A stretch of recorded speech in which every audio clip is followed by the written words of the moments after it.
There's a nice hidden lake a short walk away from my house in Parsonfield, Maine. I've been going fishing there for as long as I've lived here. It's hidden away from any roads or houses. It has perfect privacy, and I would always be the only one out on the lake fishing. In fact, I would leave my kayak in the same spot by the lake whenever I wasn't using it. It was easier than lugging the thing back and forth from my house to the lake anytime I wanted to use it. I would leave it leaning up against this huge tree every time. The kayak is heavy enough to not fall over from a windstorm or anything. I also leave it covered to prevent critters from taking refuge inside. It was a warm summer's evening. I was out on the lake already for about an hour, and I'd caught a few trout already, which I'd thrown into the cooler. It was dusk at this point. The little bit of light left in the sky was disappearing behind the trees. I was gonna bring it in soon, and just then, I heard sounds from the edge of the lake. I turned and saw someone standing at the edge of the water, tipping a barrel of some kind over, pouring its contents into the lake. It looked to me like they were polluting the lake with something. I took it upon myself to yell out, "Excuse me, what are you doing?" The person looked up at me, and he then ran into the woods, with the contents of the barrel still pouring into the water. I looked more closely at the liquid being poured out into the lake, and it looked like a dark red liquid. Though it was dark out, so I can't say with 100% certainty if it was red, but it was very dark. I felt a sense of unease creep up throughout my body. I decided I wanted to leave. I'm a big nature guy though, and seeing people littering or polluting the environment makes me sick. I genuinely couldn't resist shouting something out to that person, but I didn't feel comfortable here any longer. I planned on reporting this to the Department of Environmental Protection. I paddled the kayak back to my usual spot. I took all of my gear off the kayak before pulling it out of the water. As I was putting the cover over the kayak, I heard one single snap of something not far away, like the crunch of something under a person's shoe. I turned and was about to say "Who's there?" but I decided against it.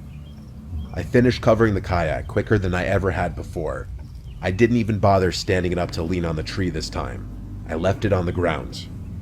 I picked up my gear and cooler and started quickly walking out of the woods and onto the road, which led to my house. It was only a couple minutes of a walk and I was back home. I kept looking over my shoulder the entire time though, thinking someone was behind me. I put my gear in the shed real quick, then went inside. I never locked the door so quickly. I was genuinely spooked. I rinsed off the trout and put them in the fridge, planning on cooking them tomorrow. Tonight, I just heated up some leftovers. As the food was in the microwave, there was a knock at my front door.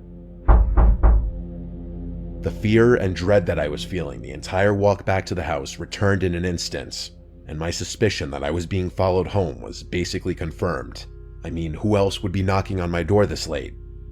My lights were on, my car was in the driveway, whoever it was knew I was in here. I had all the shades closed though, so nobody could look inside. They knocked on the door again. The microwave beeped as the timer hit 0. I'm sure whoever was outside heard it. All the windows were cracked open, and a moment later, there was a knock now on the window, and a man's voice said through the window, "Excuse me, I think you saw me at the lake earlier. I'd just like to explain myself." There was absolutely no chance I was opening the door to this person. For them to stalk me to my house told me this was a dangerous person. They repeatedly knocked on the window and kept yelling hello through it. I decided to acknowledge him now that he was getting more aggressive. I yelled, "Yo, leave or I'll call the police." I intended to either way, but it was still a threat to get him to leave. The man responded calmly now, saying, "Sir, if you could just open the front door, I'll explain everything to you." I repeated my threat, and I didn't hear his voice again.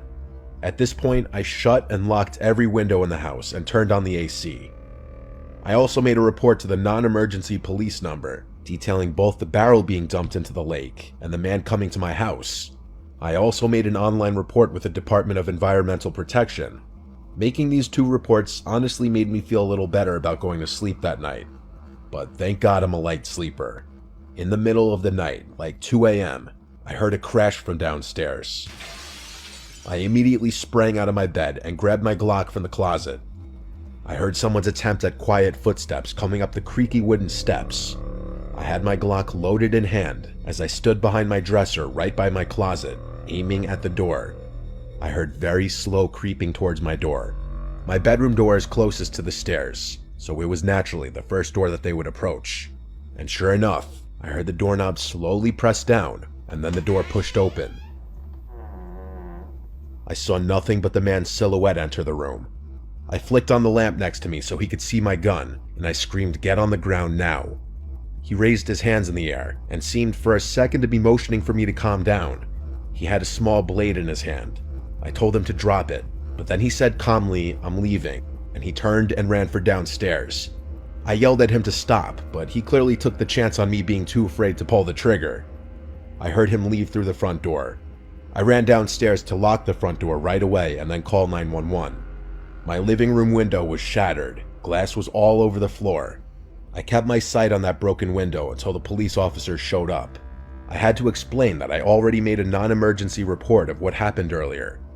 In fear of waiting too long by morning for the barrel to be gone, in the darkness I went with 2 of the officers who showed up to my house to where I saw that man dumping the barrel into the lake.